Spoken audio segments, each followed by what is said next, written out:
Is that correct? Okay. Exactly. Very good. So tell us, so we can go online. Let's keep that website up. We can go online. If you're watching, I think it'd be a good test to go online right now. Right now. So if you're watching this, you know, we could do some interactive discovery here. Go on the website. What else? So it's and then what do we look for? Well, the first thing is, if you want information, how to do it. We've got all the information on the website to tell you what you need to look for in comparables. And a step-by-step? Right, step by step. Make it real easy. It's so easy that the monkey I used to have at home could do it, but actually I never had a monkey, I'm sorry. But that's the first step, is educate yourself. Okay. Look at the website, determine what you need to do in order to get values, comparable properties.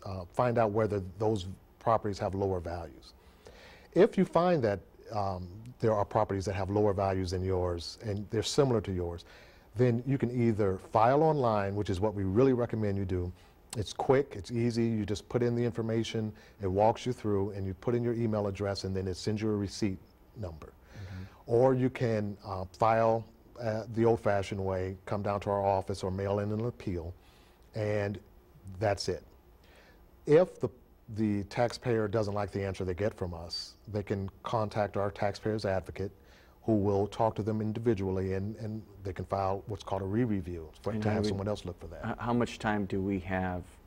Because there are some time limitations on that, isn't that correct? Well, the first time limitation is 30 days after you receive the notice to file an appeal. So you have 30 days. You have 30 days from the time that you get your tax bill to make sure that you, or that assessment, that you make that appeal. So go online, or you can still go down to the office. Where's the office located? We're located at 118 North Clark Street on the 3rd floor. That's the county building. And I've been there myself. I, you know, and have seen how the operation works. Very efficient, very helpful. Staff is very friendly and professional. We pride ourselves on helping the taxpayers. That's our main goal. With under Assessor Land, we've been really working at trying to make sure that we are user-friendly and taxpayer-friendly. So let's say, okay, so at this point, I have appealed, and I received a response to my appeal that despite your friendliness and and how helpful you guys are, you say, sorry, Mr. So-and-so, but it doesn't look like, it looks like it's an accurate assessment. You still have an opportunity to appeal basically that response, correct? Yes. And then that's where you're talking about. So how much time do I have to do that? Well, after you've received the response, I would contact the advocate right away. So within a week? Within a week. Okay, so you have 7 days. 7 days. Make sure that even if you get the denial for your appeal, you have 7 days to contact the advocate. And this is still within your office, correct? Then what happens? Then, if you don't like that answer, let's say we give you a reduction, but it's not as much as you wanted. The next step, and I can't stress this enough, go to the Board of Review. The Cook County Board of Review is a separate agency. They look at the assessments after we finish our appeal process, and they determine whether they think value should come down. They will not increase the assessments, just like we won't increase the assessments after you file an appeal. The worst thing will happen is they'll leave the assessments the same.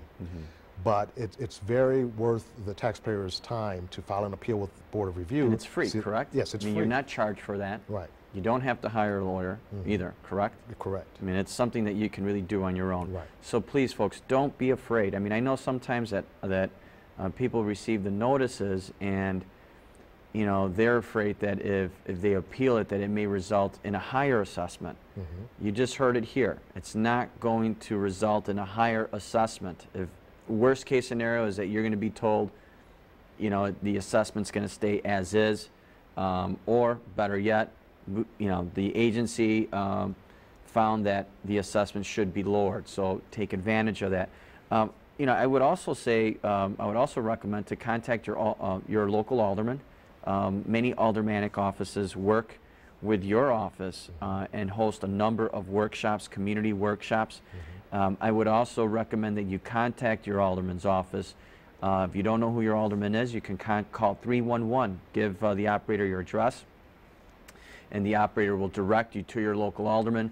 You may have already in the queue some local neighborhood tax appeal workshops to help facilitate the appeals process for you.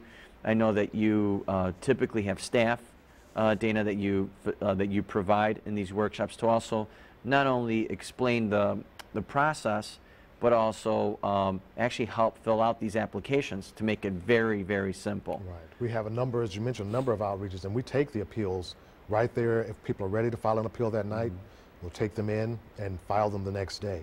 If people want to go home and do some more research on our website and file on their own, they can do that as well. But yes. That's great.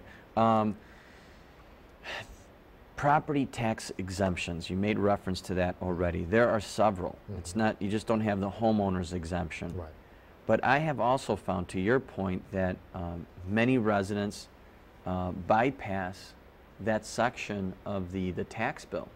It's on the right-hand column, correct? Right. There's a column.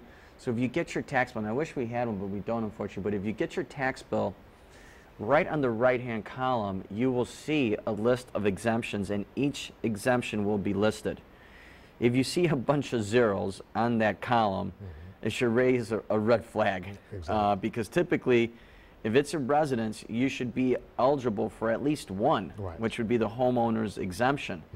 If you're a senior, if there are some, what are the others? Well, you have the senior exemption, you have the senior freeze Well, exemption. let's break them down slowly. You have the senior exemption. And that one, 65 years or older. So born before 1943. If you're born before 1943, which is still young. I still hear you. Well, the older I get, the more I realize I still young. That's right. So if you're born before 1943 and you're homeowner, make sure that there is that homeowner's exemption, and it should not be zero. If it's zero, that's grounds for appeal.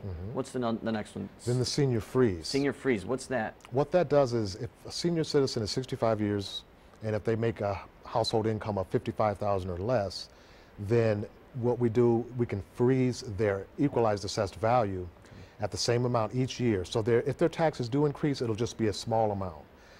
And each year they apply for that exemption, let us know what their income is, and then if they qualify, they'll get that senior freeze. 65 and older, earning less than $55,000 Right. a year, you are eligible for the senior freeze. What's the next one? The next one is the home improvement exemption. That's an exemption if someone has done some improvements on their home, such as putting on an addition or a new deck. Usually what would happen in the past, we would assess that because of the permit information and add that value to the property. With this exemption, we're trying to encourage people to do improvements to their homes. Right.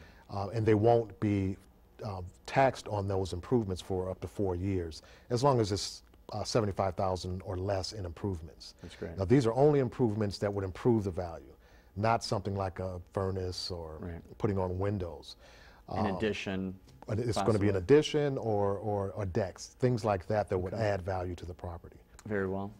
They don't have to apply for that exemption. You don't have to apply for We that. just don't add that value for 4 years. Okay. What else do we have?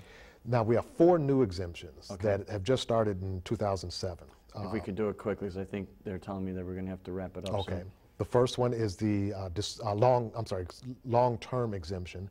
That's for homeowners who've owned their property for 10 years or more. Then they'll go past the cap for the expanded homeowners exemption. Disabled veterans exemption, disabled persons exemption, and the returning veterans exemption. All those are on our website. That's great.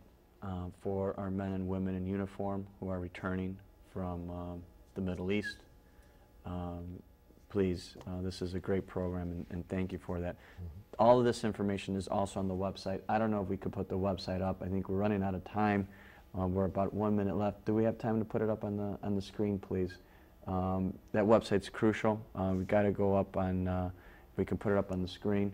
It's www.cookcountyassessor.com.